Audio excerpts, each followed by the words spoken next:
Okay, we're back again. Myself and John Limgar back here still in Brixton with CornerSpeak, and I'll hand you over to John because something quite strange just took place as we was wrapping up. Oh. Excuse me, mic limitations. As we was wrapping up the stream, one of his mates just happened to stroll into view, and here he is.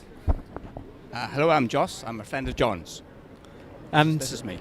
And Joss actually knows about everything, but one of the interesting topics he knows about is ancient Egyptian stuff. So, I want to throw. I don't know what to throw at you for you to either debunk or to confirm.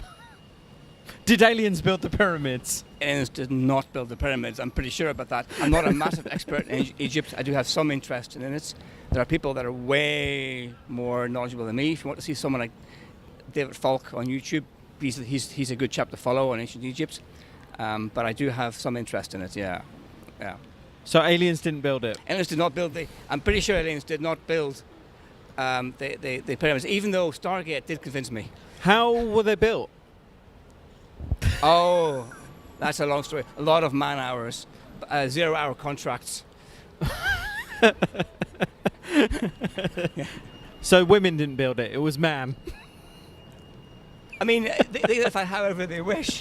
But it wasn't aliens. But anyway. it wasn't aliens. They had a lot of they wore makeup, so yeah, just in the sun, yeah. And it's not some technology. It doesn't do any. Well, it was this sort of technology, and, okay. And yes, they did have some ability in terms of architectural ability. They weren't just like throwing rocks on the earth and hoping it piled up. Yeah. And you were telling me a while back that we've got all these ancient Egyptian documents that haven't been translated yet. Well, it's not that there are a lot of texts around, both in if you go to the British Museum that are in cuneiform, or if you go to Egypt that are in Egyptian that are not in English. So you'd have to go there and learn Egyptian and read them yourself, I'm afraid, in great part. But there are people translating texts. But there's a lot that haven't yet been translated. A lot not in English. That's true of a lot of texts. I mean, there's a lot of stuff even in more recent Greek texts that are not available in English. Galen, very famous medical writer from the 2nd, 3rd century, not all his work is in English. I don't even know what I'm asking. Yeah, that's fine. Well, I just found it quite astonishing that John's mate, just strolled up here. Did we introduce you? No, I'm Sarah.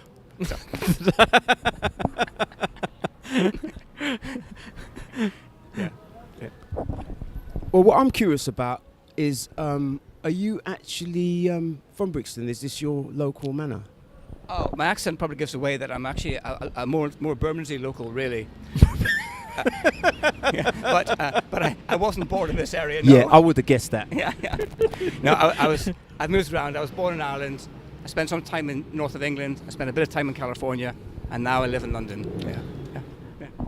Very interesting. So what is the contrast? I mean, I'm not sure when you last lived in America. I mean, there's a ton of stuff going on over there now we're not going to get into.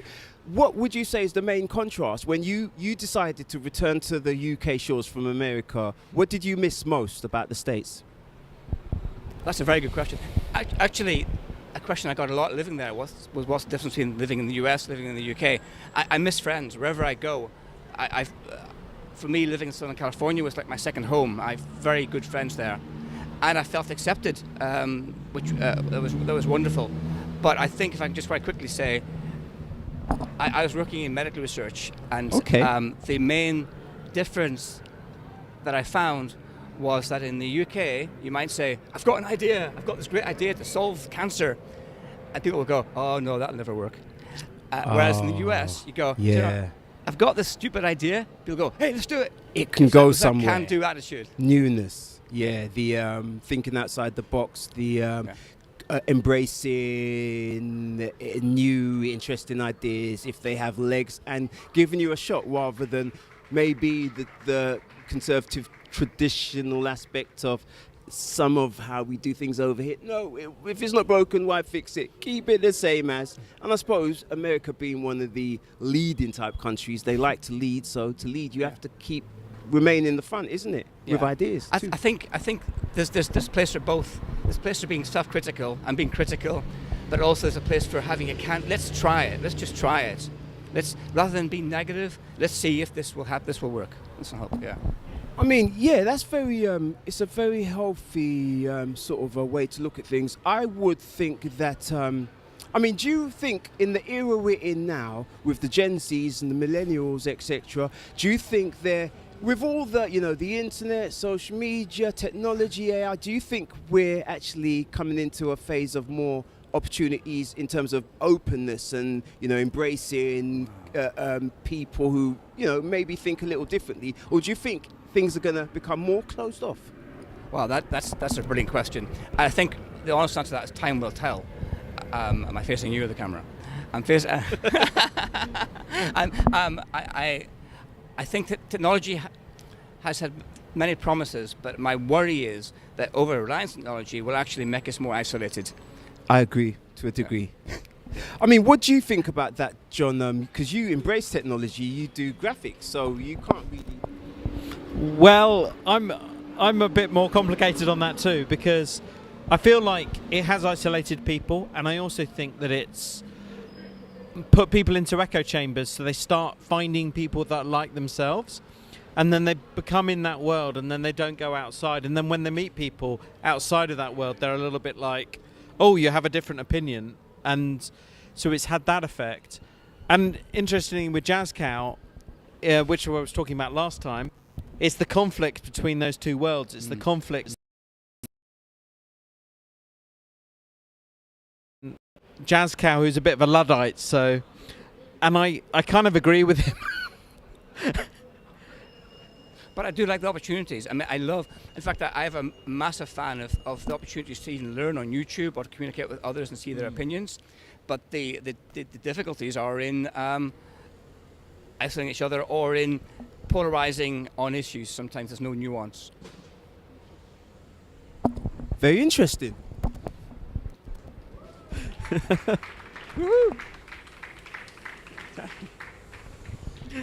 That point went down very well. I mean, we're three fairly mature guys standing here on the streets in the public space. It just happens to be an urban area, and we've all kind of got similar and some differing points of view. Is there anything you guys want to throw out to the world, throw out to our viewers, throw out to the global internet, a message or something you just want to get off your chest? I want to see what those guys are clapping about.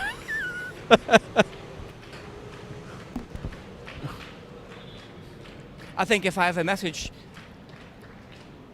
I don't know how serious this is, but I would say, don't be cowed down to not saying what is true. Good stuff, I like it. John, anything from you? Well, I'd certainly agree with that. It's better to just say the truth even if it costs you, because at the end of the day, if we lose truth, we lose everything. So yeah, I'd agree with that. I mean, I'm not very good at thinking on the top of my head, particularly when I'm hearing people clapping and I'm like, why are they clapping? What's going on? The curiosity is killing me. They're singing hymns. Are they?